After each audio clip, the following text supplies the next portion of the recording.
Assalamualaikum warahmatullahi wabarakatuh. Kami dari kelompok 6 yang beranggotakan saya, Sonia Isrofia Azhara dengan NIM 1902110045. Saya Muhammad Yusuf Afifullah, NIM 1902110046. Saya Ervina Asin Ratna Ayu Widyastuti, nomor induk mahasiswa 1902110038. Teori belajar Baruda dikemukakan oleh Albert Baruda atau disebut juga dengan belajar dengan meniru.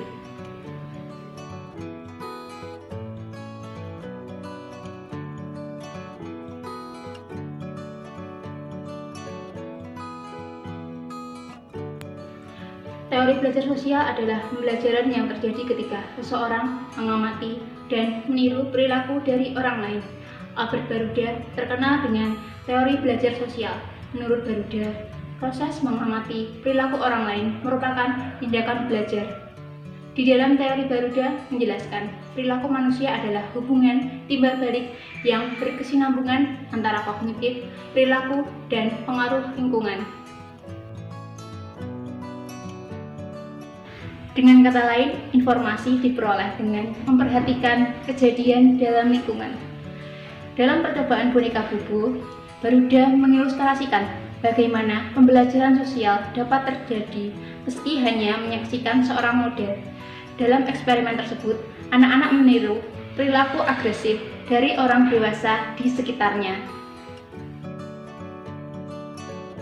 Kesimpulan dari hasil penelitian yang dilakukan oleh Baruda dan teman-temannya adalah bahwa seseorang yang terbiasa melihat role model yang berbuat jahat, maka mereka akan cenderung untuk berbuat jahat. Begitu pula sebaliknya.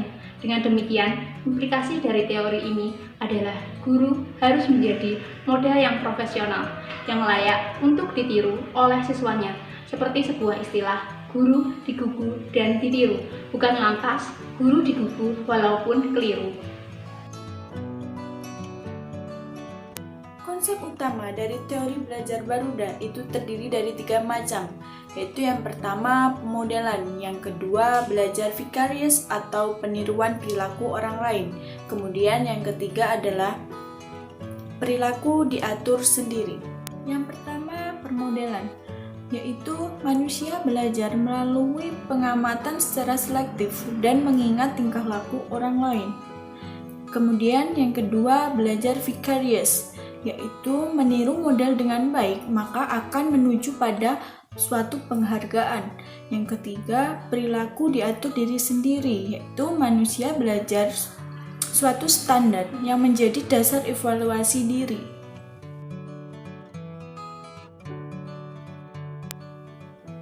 Permodelan.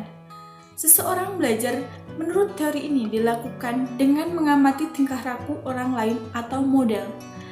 Hasil dari pengamatan itu kemudian dimantapkan kembali dengan menghubungkan pengalaman baru dengan pengalaman sebelumnya atau mengulang-ulang kembali. Dengan jalan ini, maka akan memberi kesempatan pada orang tersebut untuk mengekspresikan tingkah laku yang dipelajarinya.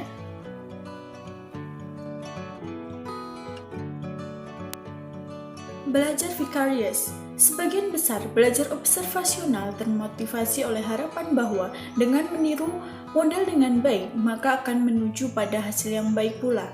Akan tetapi, akan ada orang yang belajar dengan melihat orang itu diberi pujian atau hukuman karena terlibat dalam perilaku-perilaku tertentu. Inilah yang disebut dengan belajar vicarious. Guru-guru dalam kelas selalu menggunakan prinsip-prinsip belajar vicarious ini, di mana bila seseorang murid berkelakuan tidak baik, maka guru itu akan memperhatikan anak-anak yang bekerja dengan baik dan akan memuji mereka karena pekerjaan mereka yang baik itu.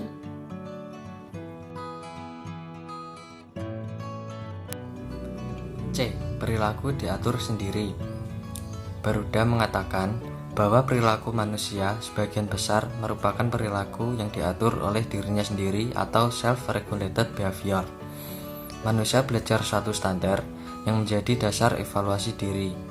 Apabila tindakan seseorang bisa sesuai atau bahkan melebihi standar performa, maka ia akan dinilai positif. Tetapi sebaliknya, bila dia tidak mampu berperilaku sesuai standar, dengan kata lain, performanya di bawah standar, maka ia akan dinilai negatif. Baruda berhipotesis bahwa manusia mengamati perilakunya sendiri, mempertimbangkan perilaku terhadap kriteria yang disusunnya sendiri, kemudian memberi penghargaan atau hukuman pada dirinya sendiri. Kita semua mengetahui bila kita berbuat kurang daripada yang sebenarnya. Untuk dapat membuat pertimbangan-pertimbangan ini, kita harus mempunyai harapan tentang penampilan kita sendiri.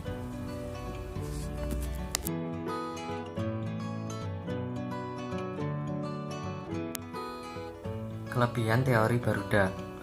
Teori Baruda lebih lengkap dibandingkan dengan teori sebelumnya. Karena itu menekankan bahwa lingkungan dan perilaku seseorang dihubungkan melalui sistem kognitif orang tersebut. Baruda memandang tingkah laku manusia bukan semata-mata refleks atas stimulus, melainkan juga akibat reaksi yang timbul akibat interaksi antara lingkungan dengan kognitif manusia itu sendiri.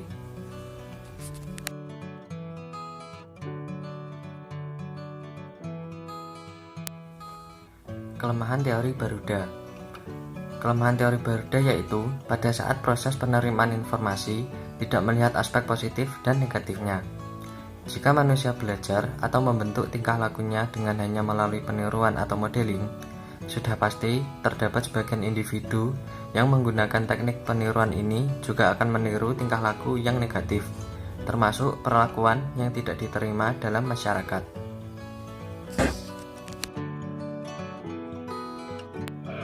Sekian presentasi dari kelompok kami. Kurang lebihnya mohon maaf. Wassalamualaikum warahmatullahi wabarakatuh.